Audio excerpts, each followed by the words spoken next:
Project అనేటువంటి విధంగా Congress party project చేస్తూ వస్తున్నది. గతంలో కానీ వాళ్ళ అధికారంలో రాకముందు కానీ వచ్చిన తర్వాత అసలు కాళేశ్వరం వల్లనే మొత్తం రాష్ట్రం అంతా అప్పుల పాలైపోయింది, 1,00,000 కోట్లు తిన్నారంటున్నారు. నిజానికి కాళేశ్వరం నిర్మాణానికి అయిన ఖర్చే 94,000 కోట్లు.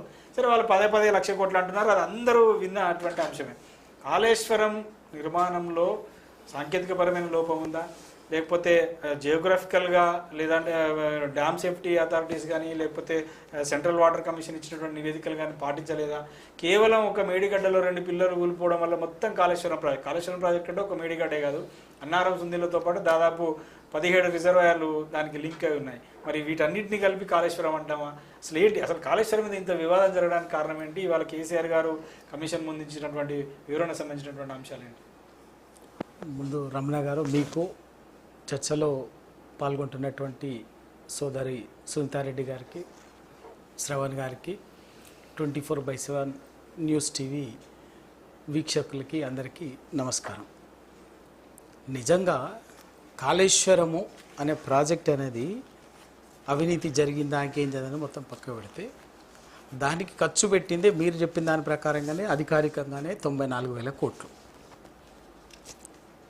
కానీ కాంగ్రెస్ నాయకులు 4 సంవత్సరాల నుంచి మొదటి నుంచి కూడా మాట్లాడిన 1,00,000 కోట్లు తినేసిండ్రు అని చెప్పేసి, ఇంకా అక్కడే వాస్తవం ఏందో అబద్ధం ఏందో నిజమేంతో హేతుబద్ధత ఏంతో ఆ విమర్శలో దాని వెనుకున్నటువంటి రాజకీయ దురుద్దేశం ఏందో అన్నది స్పష్టంగా అర్థమైపోతుంది. ఇక నా భాషలో చెప్పా కాదు, మిగతా భాషలో కాదు, స్వయంగా ముఖ్యమంత్రి రేవంత్ రెడ్డి గారికి పిల్లనిచ్చిన మామ పద్మారెడ్డి గారు కూడా చెప్పింది, అరే ఏం మాట్లాడుతున్నారా, అక్కడ 40,000 ఖర్చు అయింది, 94,000 కోట్లు, 1,00,000 కోట్లు తింటారు ఇవ్వడం, తలమాసినోడు ఇవ్వడం, తలకాయ తెలివినోడు మాట్లాడతారా, ఎట్లయితుంది అని చెప్పేసి మాట్లాడాము. ఇది వాస్తవం. 94,000 కోట్లు. ఆ 94,000 కోట్లలో సాంకేతికపరమైనటువంటి సమస్య వచ్చింది ఎక్కడ? ఒక్క మేడిగడ్డ బ్యారేజ్లో. మేడిగడ్డ బ్యారేజ్లో కూడా 8 పిల్లర్లు ఉంటే 8 బ్లాకులు ఉంటే 8 బ్లాకుల్లో 7వ బ్లాక్లో 2 పియర్స్ 2 పిల్లర్లు కుంగిపోయినట్టుగా వచ్చాయి. దీన్ని మొత్తంగా చూపించి, మొత్తంగా ఒక 2 పిల్లలు కుంగిపోయిందని మొత్తంగా చూపించేసి ఇక మొత్తం ప్రాజెక్టే మునిగిపోయింది, కుంగిపోయింది అన్నట్టు, లక్షల రూపాయలు సముద్రంలో కొట్టకపోయినట్టుగా మాట్లాడటం అనేది పోతున్నాయి. ఈ వర్షాకాలంతో 2 వర్షాకాలాలు కాంగ్రెస్ గవర్నమెంట్ అధికారంలోకి వచ్చిన తర్వాత 2 రెయినీ సీజన్స్ వెళ్ళిపోయాయి, కానీ ఆ నీళ్లు మొత్తం వృధాగా వెళ్ళిపోతున్నాయి. కేవలం ఆ 2 పిల్లలు కుంగిపోవడానికి కారణంగా చూపించాయి. ఇవాళ భారీ రమణ గారు భారీ నీటిపారుదల ప్రాజెక్టు కానీ, భారీ జల విద్యుత్ ప్రాజెక్టులు కానీ, ఇంకా భారీకి సంబంధించినవి ప్రపంచంలో ఇవాళ కొత్తగా మనం కట్టింది ఏం కాదు, మనం ఒక్కరం ఏం కట్టలే. ప్రపంచవ్యాప్తంగా అనేక ప్రాజెక్టులు కట్టినటువంటి సందర్భాల్లో సాంకేతిక సమస్యలు తప్పనిసరిగా వస్తాయి. చాలామంది ఏదో చెప్తున్నారు, మాట్లాడుతున్నారు. ఒక్కసారి లోతుగా వాస్తవాల్లోకి పోతే నాగార్జున సాగర్ నిర్మాణంలో, ప్రాజెక్టు నిర్మాణంలో కూడా సమస్యలు వచ్చినాయి. మరమ్మతులు తీసుకున్నాం, సరిదిద్దుకున్నాం. శ్రీశైలం ప్రాజెక్టులో వచ్చినాయి. దేశంలోనే అతి గొప్పగా అని చెప్పేటటువంటి బాక్రానంగార్ ప్రాజెక్టులో కూడా ఆ సమస్యలు వచ్చింది, నిర్మాణం చేసుకున్నాం. ఇట్లా చెప్పుకుంటూ పోతే ప్రతి ప్రాజెక్టులు ఇక్కడే కాదు, చైనాలో 3 గాడ్జెస్ మించి ఇవాళ ఒక చైనా ఆర్థిక స్థితిగతుల్ని ముఖ స్వరూపాన్ని మార్చినటువంటిదే 3 గాడ్జెస్ ప్రాజెక్టు. అది కూడా ఫస్ట్ చాలా సమస్య వచ్చింది, తర్వాత మళ్ళీ దాన్ని మొత్తం తీసేసి అద్భుతంగా మళ్ళీ ఒక రెండోసారి నిర్మించుకున్నట్టు. రీసెంట్ గా కాంగ్రెస్ ప్రభుత్వం అధికారంలోకి వచ్చిన తర్వాత మన పలమూరు రంగారెడ్డిలో కూడా జరిగింది కదా, అండర్ గ్రౌండ్ టన్నెల్లో జరిగితే అసలు 9 మంది ఇప్పటి వరకు అసలు వాళ్ళు ఎక్కడికి పోయారు, వాళ్ళ రికవరీ కూడా కనీసం వాస్తవం. ఎస్ఎల్బిసి మీరు చెప్పేది ఏంటంటే ఎస్ఎల్బిసిలో ప్రమాదం జరిగింది, 8 మంది చనిపోయినరు.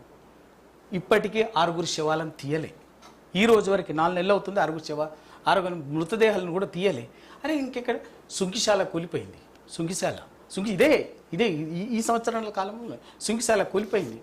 ఇప్పటికే అదే శ్రీశైలం లెఫ్ట్ బ్యాంక్ కెనాల్లో జల విద్యుత్ కేంద్రానికి సంబంధించినటువంటి వాల్ 2009లో 7లో కట్టి ఇప్పటివరకు పూర్తి చేయకుండానే దాదాపు 100 కోట్లు అప్పట్లోనే 2009లో ఖర్చు పెట్టారు. లేటెస్ట్గా అది మొత్తం వినియోగంలోకి తీసుకురాగానే మొత్తం పనికిరాదని చెప్పేసి కూల్చేటటువంటి పని ఇవన్నీ ఉన్నాయి, కళ్ళ ముందునే ఉరికిన వాస్తవం. ఎందుకు అంటే ప్రతి ప్రాజెక్టులో సాంకేతికపరమైనటువంటి లోపాలు సహజంగా వస్తాయి. ఇంకా గోదావరి లోయలో ఇంకా ఒక్క మాట, గోదావరి లోయలో గోదావరి నది అనేది భిన్నమైన ప్రాంతం. ఎందుకంటే అది భూగర్భంలో బొగ్గుగని ప్రాంతం ఆ బొగ్గుగని ప్రాంతంలో గోదావరి నదిలో నది కింద భూగర్భంలో ఆ ప్రాంతం అంతా కూడా బొగ్గుగని ప్రాంతం. దాంట్లో తప్పనిసరిగా ఎప్పటికప్పుడు పొరల్లో మార్పులు, ఇవన్నీ రకరకాల సాంకేతికమైనటువంటి మార్పులు వస్తుంటాయి. ఆ మార్పుల కారణంగా కూడా సమస్యలు ఉత్పన్నమయ్యే అవకాశం ఉంది. ఎందుకంటే మనం ఇవాళ చూస్తున్నాం కదా, ఇప్పుడు ఆ పరిస్థితి లేదు. కానీ ఒక 20 ఏళ్ల క్రితం 20-30 సంవత్సరాల క్రితం చూసినప్పుడు బొగ్గు గని ఓపెన్గా గనిలోకి పోయినప్పుడు అప్పటికప్పుడే ప్రమాదం రావటం వల్ల 4 కార్మికులు చనిపోయారు, 5 కార్మికులు చనిపోయారు అని చెప్పేసి మనం వార్తలు చూస్తుండేటటువంటి వాళ్ళం, రాస్తుండేటటువంటి వాళ్ళం. అటువంటి పరిస్థితుల్లో గోదావరి పరివాహక ప్రాంతంలో ఉండేటువంటిది కాబట్టి ఇక్కడ వచ్చినటువంటి సమస్య వచ్చింది. దాన్ని బూచిగా చూపించేసి మొత్తం కాళేశ్వరం ప్రాజెక్టునే ఒక నిరర్ధకమైందిగా దానొక ఇదో అన్నట్టుగా చూపించడం ఏంటంటే కేవలం రాజకీయ కుట్ర తప్ప రాజకీయ ప్రతీకారం కోసం కేసీఆర్ గారి ప్రతిష్టని అప్రతిష్ట పాలు చేసేట్టుగా, మసకబారేటట్టు చేసిగా బదనాం చేయటం కోసం ఉండేటువంటి రాజకీయ దురుద్దేశంతో కూడినటువంటి కుట్ర తప్ప వాస్తవం కాదు. ఎందుకు అంటే మేడిగడ్డ అంటేనే కాళేశ్వరం అంటేనే ఒక మేడిగడ్డ కాదు కదా.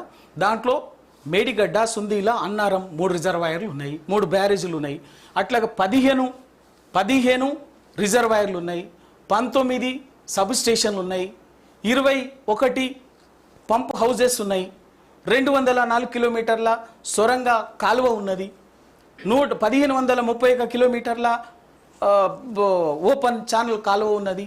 ఇదంతా దానిలో భాగమే కదా. రంగనాయక పోచమ్మ సాగరు, కొండ పోచమ్మ సాగరు, మల్లన్న సాగరు, రంగనాయక సాగరు, అన్నపూర్ణ, గంధమల్ల రిజర్వాయరు, తర్వాత బస్వాపూర్ రిజర్వాయర్, ఇటువంటివన్నీ ఉన్నాయి కదా. వీటన్నిటి కలిపితేనే ఒక ప్రాజెక్టుల సమూహంగా కాళేశ్వరమే తప్ప ఒక మేడిగడ్డ బ్యారేజే ప్రాజెక్టు కాదు. ఆ మేడిగడ్డ బ్యారేజ్లో జరిగినటువంటి దాన్ని చూపించి మొత్తం ప్రాజెక్ట్ అనేది ఇంటాక్ట్గా, అదొక్కటి మినహాయిస్తే ఇంటాక్ట్ యాజ్ ఇట్ ఈస్గా దాన్ని వాడుతూనే ఉన్నాం. ఈ సంవత్సరం కూడా వాడినాం.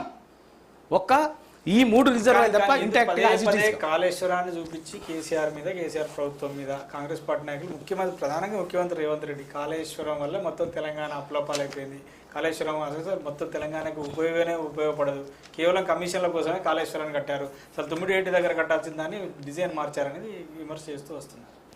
రమణ గారు, తుమ్మిడిగట్టి దగ్గర మీరు కరెక్ట్ ప్రశ్న అడిగిండ్రు.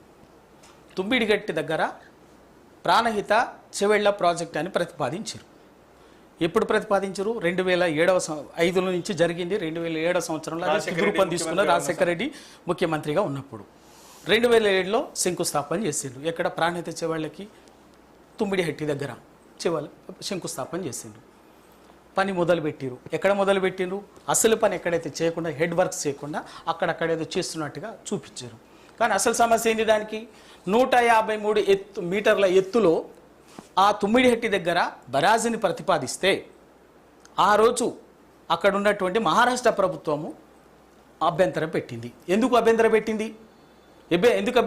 అంటే దాదాపు 6,500 ఎకరాల భూమి ఆ బ్యారేజ్ నిర్మాణం వల్ల 6,500 ఎకరాల భూమి ముంపుకు గురైతే 5,400 ఎకరాల సుమారుగా 5,400 ఎకరాల భూమి మహారాష్ట్రకు ప్రాంతానికి సంబంధించినటువంటి 30 గ్రామాల్లో ఉన్నటువంటి భూములు.